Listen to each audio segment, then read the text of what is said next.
প্রথমে কড়াইতে তেল গরম করে নিয়ে তারপরে পেঁয়াজ কুচি দিয়ে দিয়েছি। আজকে গরুর মাংস কীভাবে রান্না করে সেটা পুরোটা আপনাদের সঙ্গে শেয়ার করব। এরপরে এলাচ ফল দিয়ে দিয়েছি 4টা। আমি সবই আস্ত মশলা দিয়ে রান্না করব। দারচিনি দিয়ে দিলাম,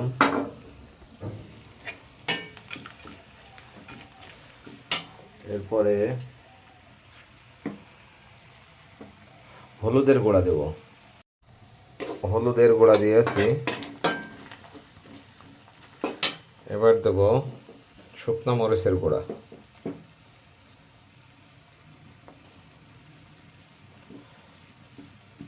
আসলে একা একা রান্না করছি, একা একা ক্যামেরা ধরছি, সমস্যাটা হয়ে গেছে এই জায়গাটায়।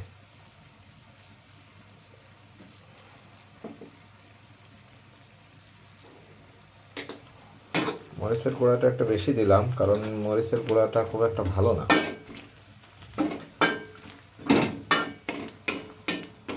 ভুলেই তো গেছে, আমি লবণই দিই না এখনো। এবার লবণ দেব, তারপরে আদা আর রসুন বাটা দিয়ে দেব। আদা ও রসুন বাটা দিয়ে দিয়েছি, মরিচও দিয়ে দিয়েছি, হলুদের গুঁড়াও দিয়েছি, লবণও দিয়েছি, এলাচ দারচিনি সবই দিয়েছি। দিয়ে হালকা পানি দিয়ে এখন এটা একটু কষায় নেব, তারপরে মাংস দিয়ে দেব। আসলে দেওয়ার সময় কেউ ভিডিও করতে পারে নাই, একা একা ক্যামেরা ধরে আবার মশলা দেওয়া এটা একটু কষ্টই হয়ে গেছে। মশলাটা সুন্দর করে ফুটিয়ে নিচ্ছি, কষায় নিচ্ছি।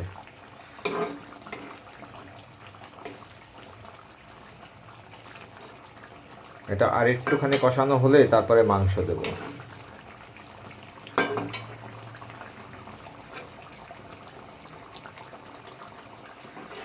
আপনারা কমেন্টস করেন কালারটা কেমন হয়েছে।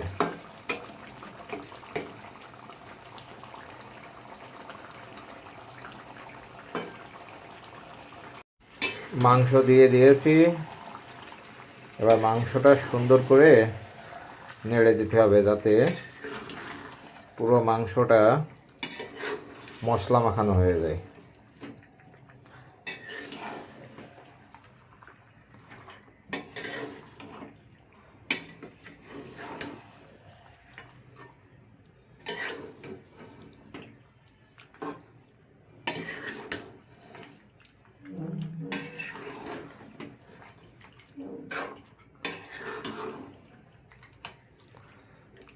এভাবে সুন্দর করে নেড়ে দিতে হবে।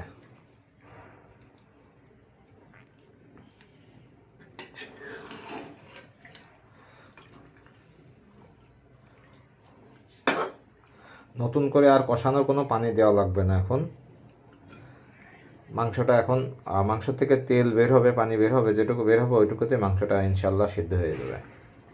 যদি সিদ্ধ কম হয় হালকা একটু পানি পরে দিয়ে দেওয়া হবে। এখন এভাবে রেখে এবার এভাবে ঢেকে দেবো, 10-15 মিনিট ঢাকা থাকবে।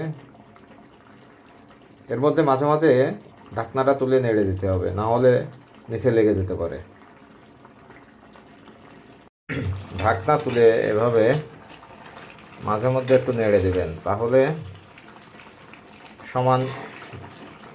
সমানভাবে সব মশলা সব জায়গায় যাবে, সব মাংসগুলো সিদ্ধ হবে আর নিচেও ধরে যাবে না কড়ার সঙ্গে।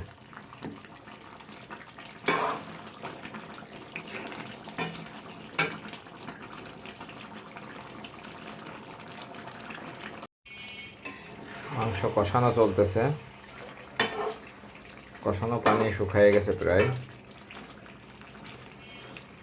আর একটু কষাতে হবে, তারপরে হালকা পানি দিতে হবে। এখন দেখতে হবে যে সিদ্ধ হয়েছে কিনা, ঝাল লবণ ঠিক আছে কিনা, যদি কোনো কিছু কম থাকে সেটা দিতে হবে। কালারটা কেমন হয়েছে জানি না, আমার কাছে বেশ ভালোই লাগছে। দেখা যাক খেতে কেমন হয়। কষানো মোটামুটি শেষ, এবার কিছু নতুন আলু দিয়ে দিয়েছি। আলুটা হালকা কষে তারপরে আর সিদ্ধও হয়ে গেছে মোটামুটি 90%। হালকা একটু ঝোলের পানি দেবো, তাহলেই মাংস রান্না কমপ্লিট।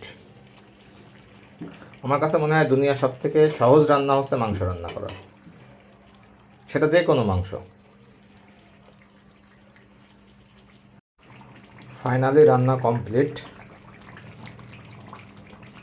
অনেক তেল বের হয়েছে, মাংসটা অনেক চর্বিওয়ালা মাংস ছিল।